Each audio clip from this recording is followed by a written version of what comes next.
Welcome back, folks. This is lesson 4.2, continuing our teaching on applying seasonal tendencies to higher time frame analysis. Okay, we're going to be highlighting our topic of seasonals with a deeper focus on bearish seasonals in higher time frame analysis. And our market of study for this teaching is going to be the New Zealand dollar, or Kiwi. Okay, and when we looked at lesson 4.1, we looked at the Canadian dollar, and we noticed that while the seasonal tendencies that I'm sharing here, there are seasonal tendencies with the utilization of the futures market. So since it's the futures market that we're using the seasonal tendency, it's important to understand that the seasonal tendency may, if it's bullish for the seasonal tendency chart for a particular time of year, that may or may not be bullish for a particular pair. Like, for instance, in 4.1 lesson, we used that US CAD pair, and since the seasonal tendency is on the Canadian dollar, we are looking at a time when the Canadian dollar seasonal tendency for the futures contract would be bullish in our seasonal tendency, but would be bearish in the US CAD pair because it would be inverted. That would be a little bit of a sticking point for someone that's just rushing through this lesson.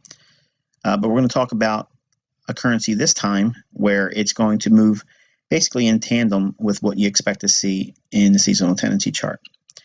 We're looking at the Kiwi, or the New Zealand dollar, which is a COMDOL, commodity currency. That means the currency is traded as a futures market. This teaching also is going to go a little bit deeper in the understanding of seasonal tendencies and how I employ them. I've been able to call pretty significant price swings in the marketplace using higher time frame charts, and many on YouTube have witnessed that happen. Some of you have seen it in this mentorship. All of it comes by way of the things I'm teaching in these two lessons here, 4.1 and 4.2. The way we're going to approach the seasonal tendencies in this teaching is going to be applying bearish seasonals, but we're also going to segue into how this helps us get in sync with, hopefully, a quarterly shift in the marketplace, which is the goal of position trading or long-term trading as I understand it and teach it. Powerful moves that occur on these higher time frame charts, monthly, weekly, and daily, they're in the hundreds of pips for foreign exchange. So it behooves you to look at this marketplace on these higher time frame charts, because regardless of what type of trader you're going to be, and if you can use seasonal tendencies like a roadmap, it's literally like knowing the most probable direction certain times of the year for certain currencies or markets, because it's not limited to just foreign exchange or currencies. It's limited to nothing, really. I mean, everything has a seasonal tendency, but you have to study it and go through a long process of compiling all that data to get to the outcome would highlight a seasonal tendency where it rests most predominantly. If you're looking at this chart here, obviously you can see that there are certain points in where price, generally on the blue line and on the red line, okay, and it's comparing a long period blue line of time and a shorter period of data. And when both of them move in tandem direction, in other words, they all are basically moving in the same direction, up or down, at any given particular time, that highlights a high probability seasonal tendency. Now, when it gets real muddy and it's choppy back and forth, then it makes it a little bit less likely there's a seasonal tendency there.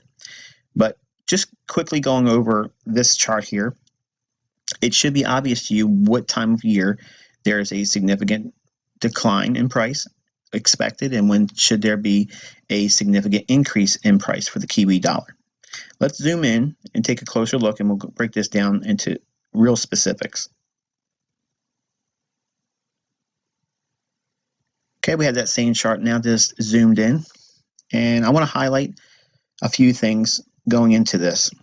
These seasonal tendencies, while we're trying to aim at where the conditions lie that would set up a quarterly shift, in other words, a move that may take 2 to 3 months to unfold, we're using these higher time frame charts with the attempt to hone in on an area where we can capture several hundred pips in a long-term position trade, or looking for the ideas to get us in sync with the institutional mindset where the direction of the market should go on these higher time frame charts. Since it's the smart money entities that move price on these higher time frame charts, we know there's a high probability, if there's a certain time of year or a tendency for the market to rally or decline, and it's shown itself over a large sample size of data. The blue line in the kiwi here represents 19 years worth of data. The red line represents 15 years worth of data. And the only thing it's doing is contrasting for 15 years worth of data versus 19 years worth of data. The seasonal tendencies pretty much are locked in tandem. You can see pretty much it's the same scenario all the time. Because it's traded in March contracts, June contracts, September contracts, and December contracts, they are the futures contract delivery months. In other words, these are the months that you would be buying or selling if you're going to be trading. As you can see, the June contract has the strongest tendency to rally and decline all in that same contract month, beginning first trading day and last trading day before the contract would expire. Then December's contract has a very strong tendency to rally late in the year, and understanding that, it's pretty obvious that if you're going to be trading the kiwi, you want to be focusing on the June contract and the December contract. That's the powerful nature of understanding these seasonal tendencies. That doesn't mean that the March contract won't see specific price action that sets up moves that we see in the June and December contract, or that we won't see things in the September contract that would lead into December's contract month unfolding as we see here in the seasonal tendency. Again, they're not panaceas, they're not be-all end-alls, but they're roadmaps as to what price has done in the past, historically, year after year. By compiling the data, we can see that these contract delivery months do this type of thing over a large sample size of data. Will it happen every single year? Absolutely not. In fact, I went back all the way to 2007, and we're going to look at every single year from 2007 to now, and we're going to see what influence these seasonal tendencies had and how it helped us, or it would have helped us, let's say it that way. We can go back in time and look at how, hypothetically, knowing this information back then, we could have used it to get in sync with a quarterly shift, or it could have been just a unique trade setup by itself. Since we're focusing primarily on bearish conditions, we're going to be looking for areas at which the market is most likely to see a significant drop in price. Now, we can go back in time and look at the years like we're going to now and use it to build our confidence in the fact that these seasonal tendencies do in fact hold up over a long period of time. Now, again, we're looking at about 9 years or so worth of seasonal tendency price study in the New Zealand dollar futures contract. Now, this is not to say that you're going to see the exact same type of move, dollar for dollar, pip for pip in the foreign exchange market, but by far and large, they're going to be moving in the same direction generally. So have that as a point of reference when we go over this, because I'm not trying to force a perfect pip to point ratio of movement in both the futures and the foreign exchange market. There's going to be a slight difference between the two, but by far and large, you're going to see that they generally move in the same direction. So if we're going to look at this with a sober mind and understand that, yes, there are opportunities to be a seller in kiwi. There's high probability conditions certain times of the year where it positions itself for an opportunity to sell off with a great deal of tendency to do so, seasonally and historically. But we're going to focus on how we can use these bearish ideas to get us in sync with a long-term bullish quarterly shift. Now, you're probably saying, well, wait a minute, Michael, you're coloring outside the lines. We're supposed to be talking about bearish seasonal tendencies. Yes. The teaching is really how to use bearish seasonal tendencies, not just myopically and only focus on just being a short seller. We got to be able to understand that short selling opportunity may be leading us to a quarterly move on these higher time frame charts. So a decline, while it could be traded, we have to be mindful that there's certain times of the year when the kiwi has a predisposed nature to go higher. So let's take a look at a few examples in here. There's obviously this one I like is mid-February to mid-March. really significant time point where you can see there's a really nice movement between the red and the blue line. That means the 19-year seasonal tendency and the 15-year seasonal tendency. And again, I'm going to remind you that it's taking 19 years worth of price action, year after year. What did these months deliver in terms of price? And you can see here the mid-February to mid-March time period, both the red and the blue lines. And again, I'll remind you here that the 19-year is the blue and the 15-year is the red. And what it is a compiling of 19 years worth of data showing the historical movement of the March delivery contract and the June contract, the September contract, and the December contract. And by showing a historical record and compiling the data, the overall price direction generally is from mid-February down to mid-March. There's a strong tendency for the Kiwi dollar to decline. And you can see it very clearly in both the contrasting 19 years worth of data and 15 years worth of data. So if it was the shift in and out between the two, then it's most likely probably not a good time to be a buyer or seller. But when they both move in the same direction and it's a sizable price swing, as we can see here in the shaded area, it's, in my opinion, that it's a pretty good chance that we'll see a decline there. The second one to be noteworthy of is that notice that if we drop down into mid-March and in April, the market tends to have a significant rally at that time. And it rallies up to about May. And both the 19 and 15-year seasonal tendency compilation shows that it does, in fact, make a high in May. And then it sells off again, giving us another bearish seasonal tendency.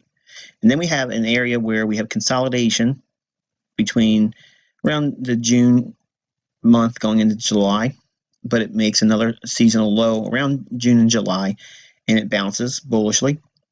And then it sells off again around mid-August down into October. But look what happens in September and October. It generally makes a significant point of bullishness and puts a large degree of buying in your scope as far as a trader. You look at buying the Kiwi around that September-October time period.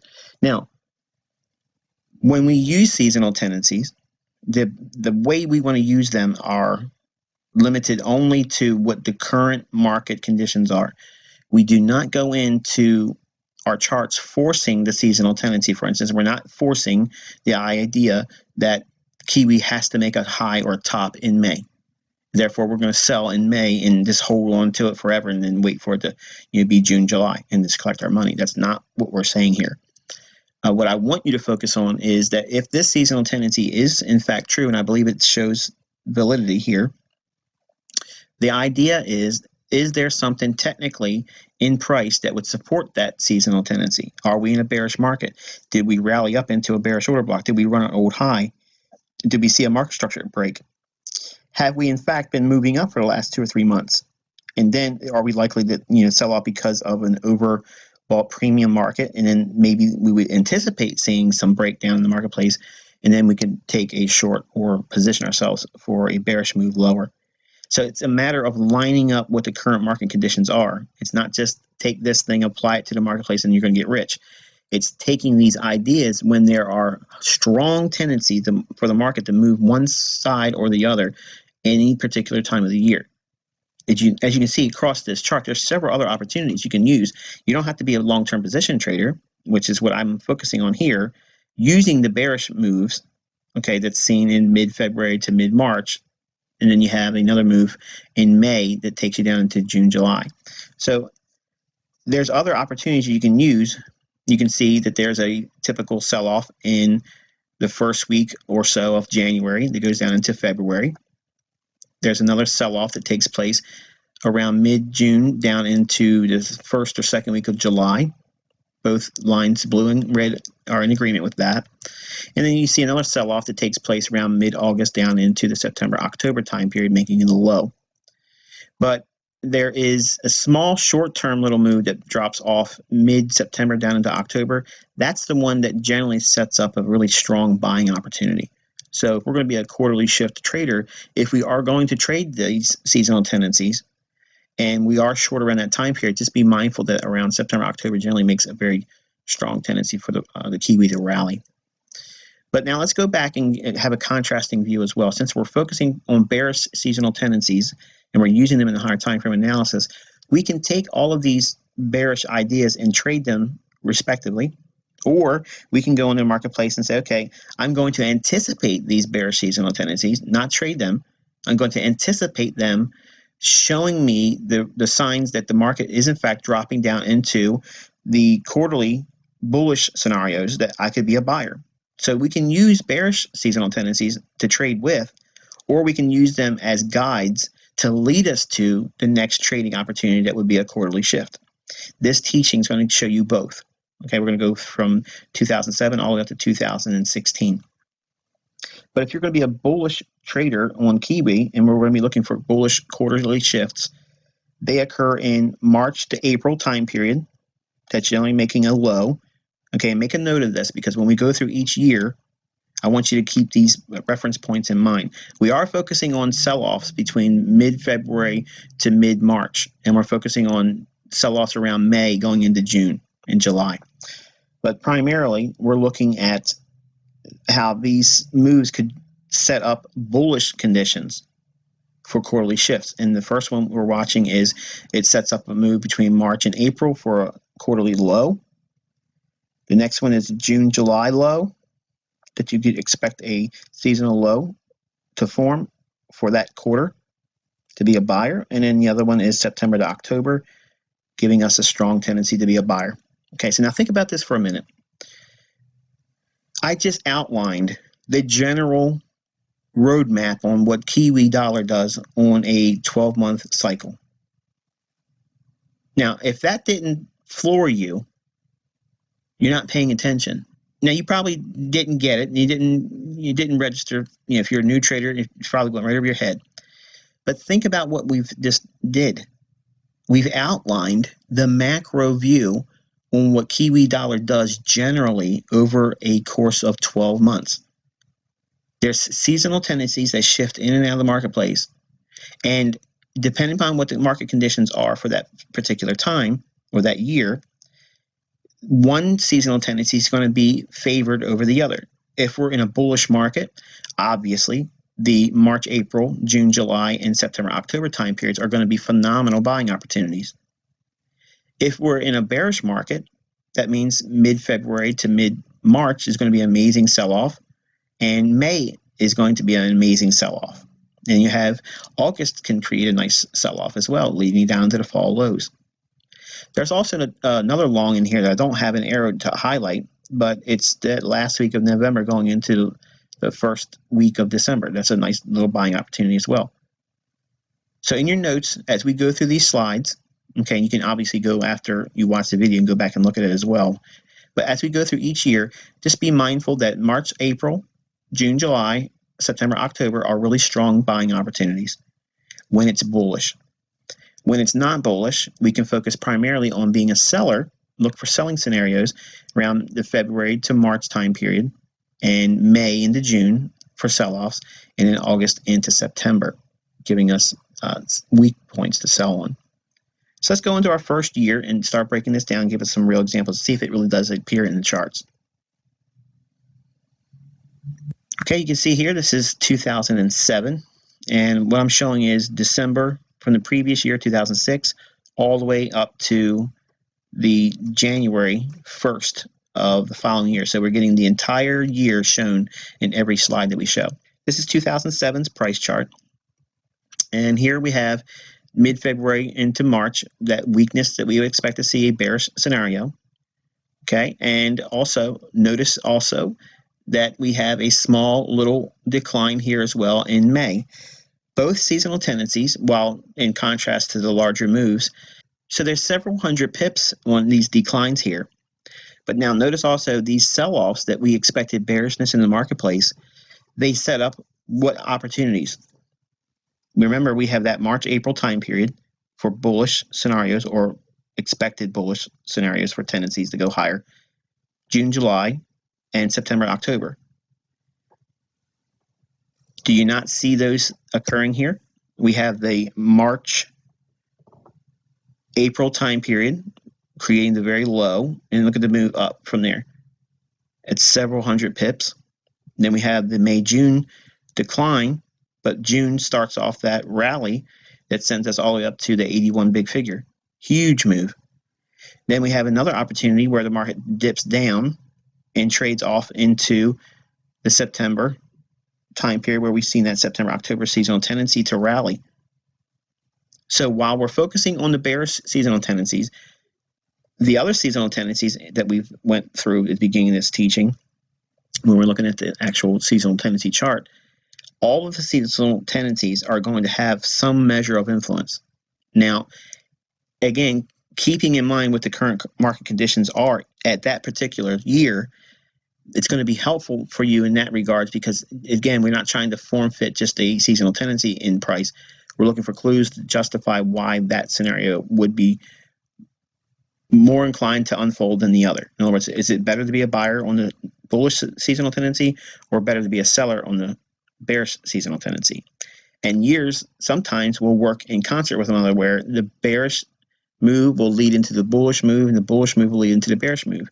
That's perfect market symmetry, and that rarely exists, but sometimes in my 23 plus years doing it, I've seen it a few times where it's been astonishing. But as we go to our next year in Kiwi, here's 2008 for the Kiwi, and obviously everybody remembers what happened in 2008. The market imploded. We had the financial meltdown, and we have mid-February to mid-March, creating the actual high in the Kiwi, and then we had the May creating another high here where we sold off as well. And notice because we are all bearish on all foreign currencies, the Kiwi was no exception here. It just kept on falling the rest of the year. So you have to also keep that in mind too. There's going to be larger, big picture macro events that are going to take precedence over whatever short-term quarterly effect that you may be expecting. Even if it's a seasonal tendency that holds up for a long period of time, you're going to have these wild card scenarios where it isn't going to pan out regardless of what you would expect.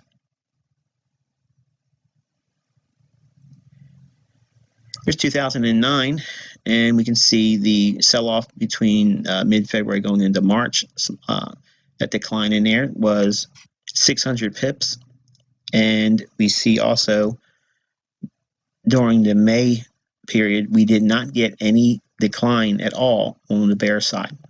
But in contrast, keeping in mind how we're using these bear seasonal tendencies, the one that dropped down in February into March leads us into the March-April bullish scenario. And it was a very strong buying opportunity there.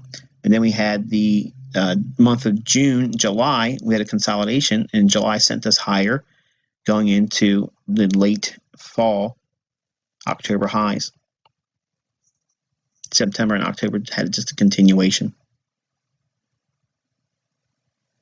2010, you can see here for the Kiwi, we had basically a flat market in mid-February to March, nothing bullish, nothing bearish.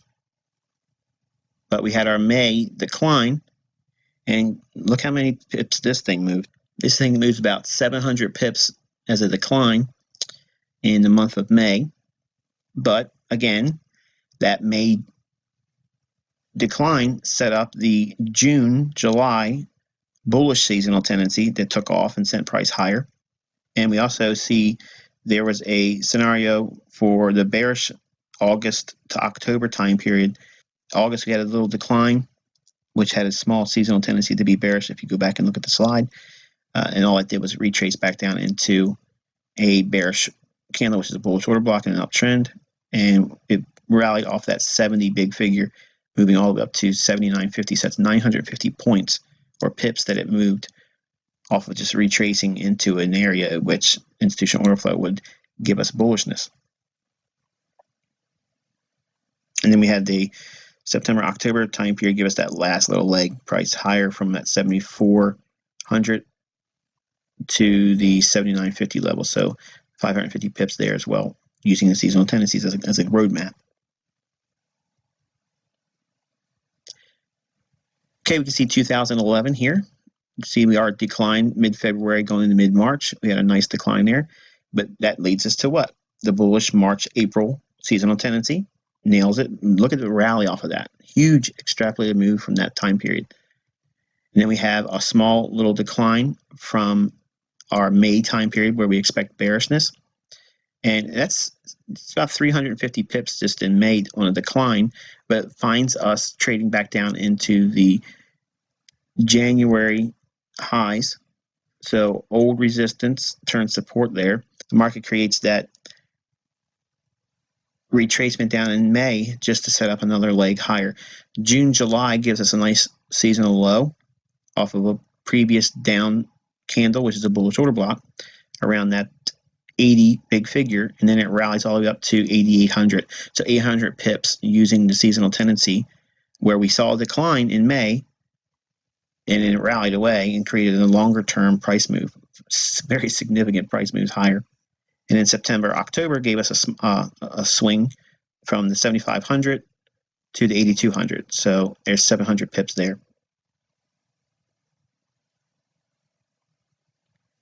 Okay, 2012.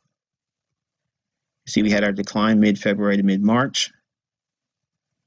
Several hundred pips decline, about 400 or so on the downside. And then in May, we had a very significant sell-off, and price moved almost 800 pips on the downside in the month of May. And that gives us that June low seasonally, where we saw bullishness expected. And that thing took off from June lows from 7,500 all the way up to 8,450. So that's a massive move.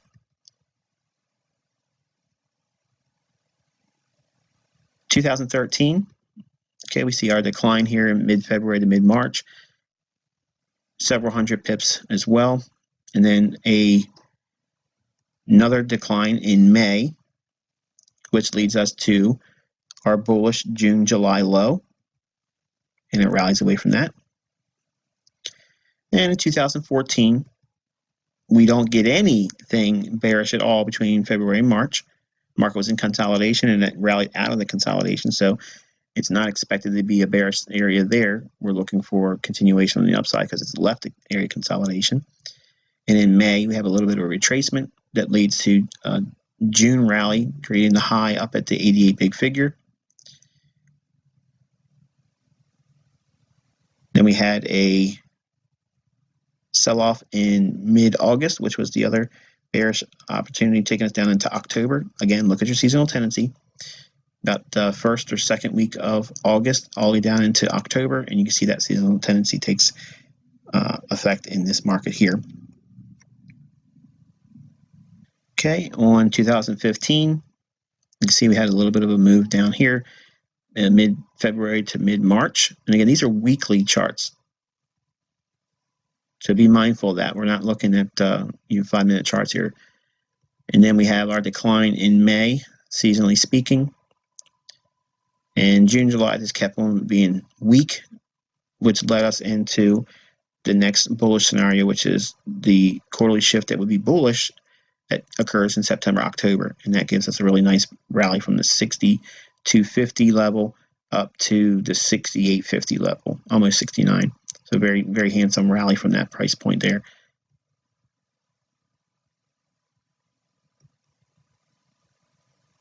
And then finally for 2016, unchanged consolidation, nothing happening in mid-February to mid-March. We have our decline in May, comes down into previous bullish order blocks and rallies away. Created another higher high up into 7450. So it moved from the May decline into the week before June, rallying away from the 67 big figure all the way up to almost 7,500 big figure. So rather significant price moves. As a closing note, I want you to think about how these ideas lead to a roadmap idea of where price should go, generally speaking, and when to focus in on very significant price moves. When do they usually occur? See, it's one thing to say, okay, I can see when an indicator bearishly diverges and it should give us a sell signal, or it should suggest some consolidation in a strong uptrend. We can understand that, but it doesn't really tell us when the divergence should occur. And seasonal tendencies tell us a specific time element that escapes most people that don't use them. Most traders don't even have any understanding that these things exist. Now, because you've been exposed to them with a great deal of more detail, much more than we saw when I was teaching in the free tutorial area, we can see how we blend these two ideas, time and price, with quarterly shifts, and when the seasonal tendencies come into the picture as well. There's a strong tendency for the market to react when a few things come into confluence. If we have a seasonal tendency to suggest bullish prices, when the market's already predisposed to go higher because it's in a bullish market, and it's at a time of the day when the market should be bullish, and it's also at a time when the market is indicating that interest rates are supporting that bullish idea. It's also supported in the dollar index. When all these things come together, they dovetail into a beautiful tapestry where you're going to see a profitable outcome in your analysis. Now, as long as you stick to those types of trades, you're going to do very, very well. You don't need a whole lot of trades throughout the year. And notice that there's not a whole lot of overlapping going on between what we've shown so far. Certain currency pairs have certain seasonal tendencies. Now, by far and large, they're all going to bend the knee to the dollar index. And we're going to have a 4.3 teaching with seasonal tendencies where I'm going to show you the seasonal tendency of the dollar index. And we're going to actually apply that to other studies as well. But for now, I want you to be encouraged right now. I don't want you to get so excited you feel like you won the lottery, okay? But these seasonal tendencies are very, very powerful. And when you use them in the right context, they lead to an analysis perspective that, again, most aren't going to be able to attain. Everyone looks at just price action alone. But if you look at what price has done historically, and dare I say it, hindsight, it's a gold mine of information because it leads to an understanding of what should take place. And it shows that there is manipulation in the marketplace, but by far and large, these markets move by a certain script. And they repeat themselves over and over and over again. And if something comes into the marketplace to upset what would be otherwise a bearish time of the year, but yet it posts something bullish, for instance, look what we're seeing here, mid-February to mid-March. We're not seeing bearishness there. We're seeing consolidation, and the market rallies away.